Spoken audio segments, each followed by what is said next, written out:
Good morning. My name is Megan from the Illinois Auto Dealers Association, and welcome to the Used Vehicle Limited Implied Warranty of Merchantability for Powertrain Components webinar. I'd like to introduce our speaker, Larry Dahl. Larry is our legal counsel here on staff at the association. Larry, if you would like to get started. Thanks, Megan. Welcome, everybody, to our IADA's first ever webinar. Thanks for being part of history.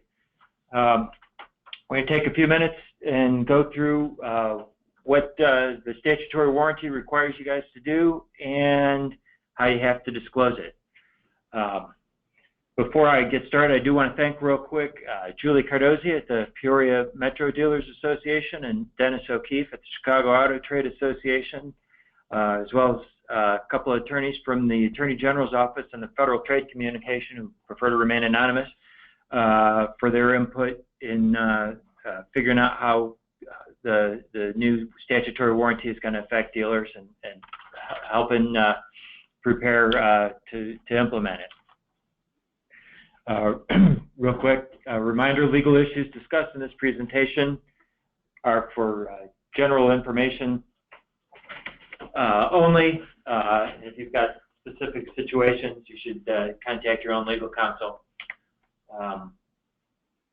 That out of the way, let's dig in. First of all, thing to remember is the new warranty takes effect July 1st of this year, in other words, on Saturday.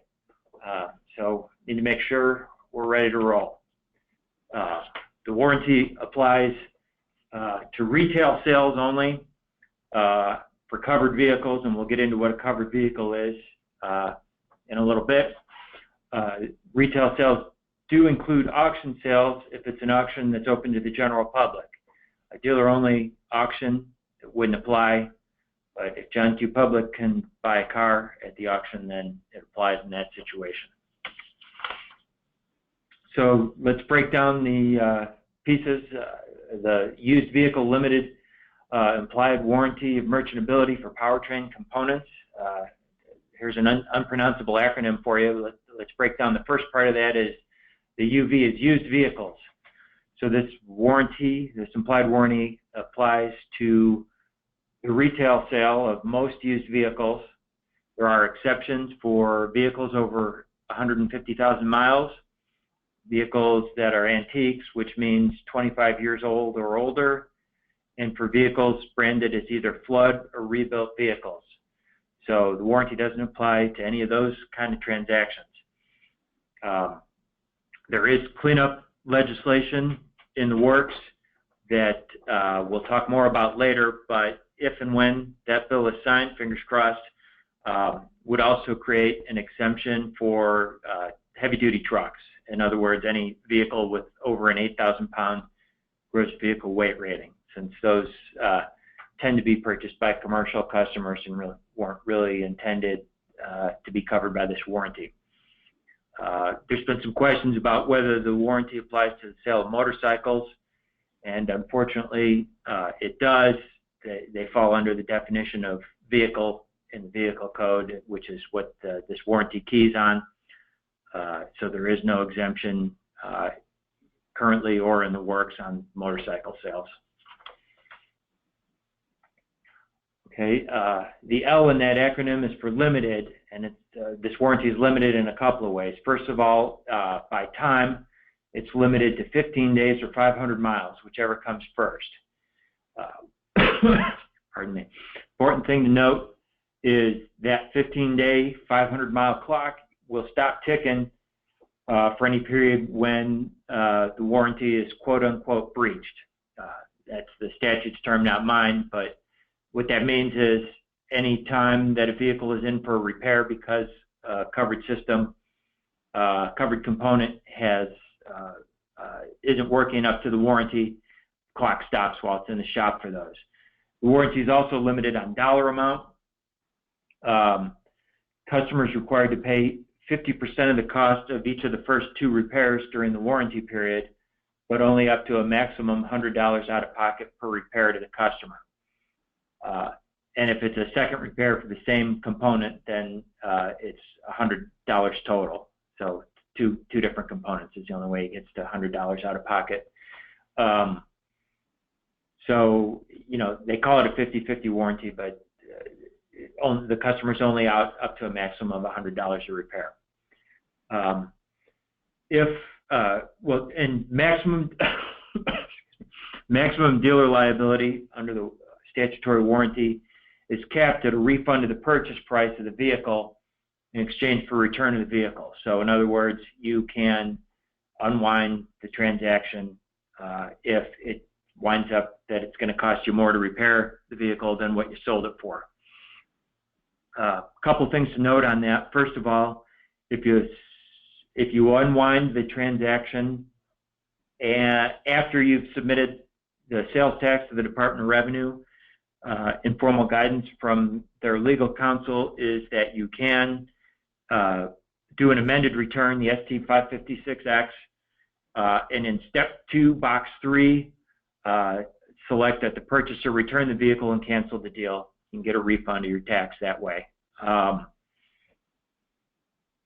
So that contrasts with a spot delivery where if you conditionally sell a vehicle and the customer cannot get financed for some reason and winds up returning the vehicle, can't get the deal done, you are required to return the customer's trade-in, and you can't charge the customer for use of the vehicle. In this situation, it's not the same. So if you do wind up selling the customer's trade-in and then he wants you to buy the vehicle back, you can, but for that purpose it's treated as two separate transactions and you do not have to return the customer's trade-in. So you can go ahead and sell that if you've got a customer that wants to buy it. If the warranty is quote-unquote breached, customer has to provide you with reasonable notice within 2 business days after the end of the statutory warranty period and give you a reasonable opportunity to repair the vehicle before the customer exercises any other legal remedies. So they got to come back to you first and give you a crack at fixing it. And under the statute, reasonable notice includes a text if you give the customer a cell phone number, or a phone call or voicemail at your place of business, written notice sent to your place of business, or in-person contact at your place of business. Okay, the implied warranty of merchantability.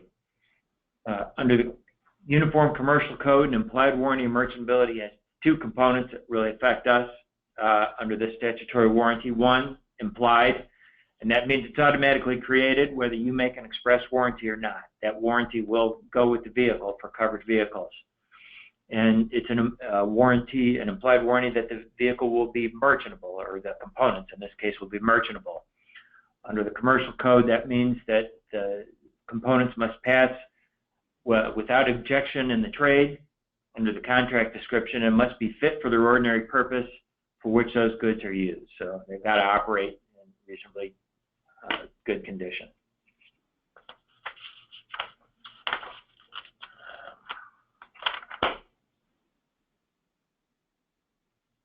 So finally, the PTC in that acronym is powertrain components. And I won't bore you with reading the definition to you. It's right here on this slide. But it is a little more expansive than what you might think of as powertrain components. So just something to keep in mind. It includes, rear axles and rear axle internal parts, universal joints, rear wheel bearings, things like that. And in the case of motorcycles, it includes things like a water pump that don't even exist on a motorcycle. But motorcycle dealers will still need to make the same statutorily required disclosure as passenger vehicle dealers, and we'll get to the disclosure stuff in just a bit. How about now? So the statute requires you to provide the following disclosure in at least 10-point boldface font on the face of the sales agreement. So the statement there in quotes, it's not in bold on this slide, but it will need to be on your sales agreement, or if you don't have it pre-printed on your sales agreement, one of the handouts is a pre-printed standalone form. Safest thing, at least until the cleanup language that we'll talk about, is to get it on the purchase agreement, buyer's order, that type of thing. But the important thing is that you make the disclosure. So if you use the standalone form, at least get that disclosure made, because, and this is important, failure to provide the statutorily required disclosure can make the purchase voidable at the option of the customer. So you want to make sure that the customer gets the disclosure, signs it, so that in a case of buyer's remorse, he doesn't try and use this statute to return the vehicle and get out of the purchase.